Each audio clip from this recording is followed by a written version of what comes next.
Dear viewers, প্রীতি ও শুভেচ্ছা নেবেন। এই মুহূর্তে বেশ কয়েকটি গুরুত্বপূর্ণ বিষয়ে কথা বলতে যাচ্ছি। দেখুন, ঈদের আগে উৎসব ভাতা, 4.5 লাখ শিক্ষক কর্মচারীর মে মাসের বেতন প্রস্তাব মন্ত্রণালয়ে এবং শিক্ষক নেতার ওপর ঘৃণ্য হামলা। ভিউয়ার্স, আজকে এই একটি ন্যাক্কারজনক ঘটনা ঘটেছে। এই ঘৃণ্য হামলাটি সম্বন্ধে বেশ কিছু তথ্য থাকবে এই ভিডিওর শেষ থেকে। তার আগে দেখুন, 4.5 লাখ শিক্ষক কর্মচারীর মে মাসের বেতন প্রস্তাব মন্ত্রণালয় 21 তারিখের আপডেট। অর্থাৎ শিক্ষক কর্মচারীর যে মে মাসের বেতন, সেটা ঈদের আগেই পেয়ে যাবেন ইনশাল্লাহ, এবং সেটা ইতিমধ্যে মন্ত্রণালয়ে প্রস্তাব পাঠানো হয়ে গেছে। মন্ত্রণালয় থেকে পাস হয়ে আসার পরই সেটা আপনাদের ব্যাংক অ্যাকাউন্টে দিয়ে দেওয়া হবে, এরকমটাই জানা গেছে। এবং আরেকটি বিষয়, যে মূল বেতনের 50% বৃদ্ধির সিদ্ধান্ত, এটা প্রত্যাখ্যান করেছে বিটিএ শিক্ষক কর্মচারীরা। তো এটার জন্যই মূলত হামলাটি ঘটেছে। এটা নিয়ে আমি বিস্তারিত এই ভিডিওতে আলোচনা করব, তার জন্য পুরো ভিডিওটি না টেনে দেখুন। আর চ্যানেলটি যদি সাবস্ক্রাইব না করে থাকেন তাহলে অবশ্যই চ্যানেলটি সাবস্ক্রাইব করুন এবং বেল বাটন অল করে দিন, যাতে পরবর্তীতে যে কোনো ভিডিও আপনাদের কাছে খুব সহজে পৌঁছে যায়।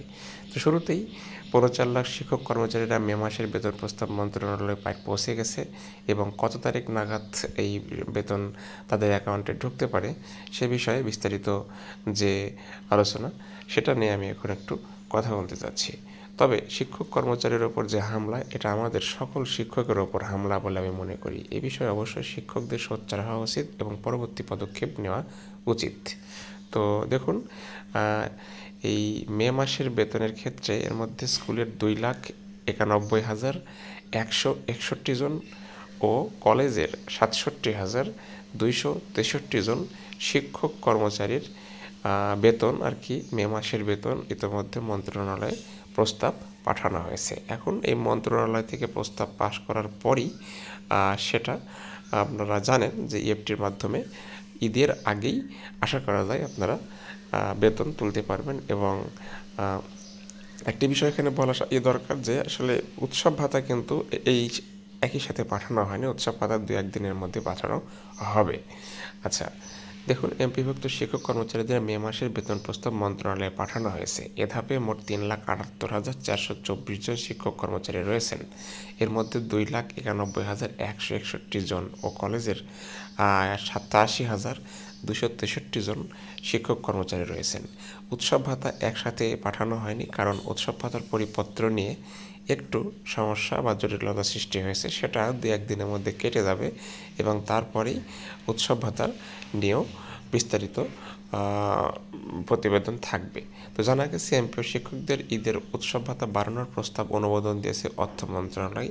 ফলে আসন্ন ঈদুল আজহা থেকে শিক্ষকরা মূল বেতনের 50% হারে উৎসব ভাতা পাবেন। তবে এখানে কর্মচারীরা আগের মতে উৎসব ভাতা পাবেন, এখানে একটু লক্ষ্য করুন। প্রসঙ্গত, সরকারি কর্মকর্তা কর্মচারীরা ইএফটির মাধ্যমে বেতন ভাতা পান, তবে বেসরকারি শিক্ষা প্রতিষ্ঠান কর্মরত, আচ্ছা এগুলো পড়লাম না, পুরাতন খবর। এখানে বলা হয়েছে আগের মতো, কিন্তু তা নয়।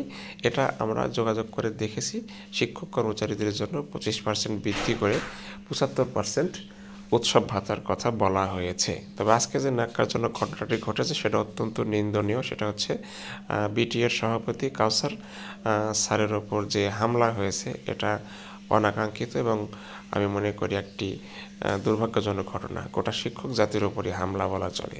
দেখুন, হামলাটি করেছে এই ব্যক্তি, ইনি আসলে শিক্ষক কিনা আমার সঠিক জানা নেই। অনেকে বিভিন্ন রকম তথ্য দিচ্ছে, বলছে যে সাজু দালাল বা অনেকে সাজু, এর আগে যে সাজু গোষ্ঠী ছিল তারই কোনো প্রতিনিধি হবে, এবং সেই শিক্ষক সেজে এসে এটা বানচাল করার জন্য হামলাটি চালিয়েছে, এরকমটাই বলেছে। তবে সবচেয়ে বড় কথা, ওখানে এতগুলো শিক্ষক উপস্থিত ছিল, এই যারা একটা শিক্ষক দেখতে পাচ্ছেন, তো অথচ অতগুলো শিক্ষকদের মধ্যে মাত্র 6-7 জন শিক্ষক কাউসার স্যারের ওপর হামলা করলো, আর কেউ কিছু বললো না। এই বিষয়টি অত্যন্ত দুঃখজনক।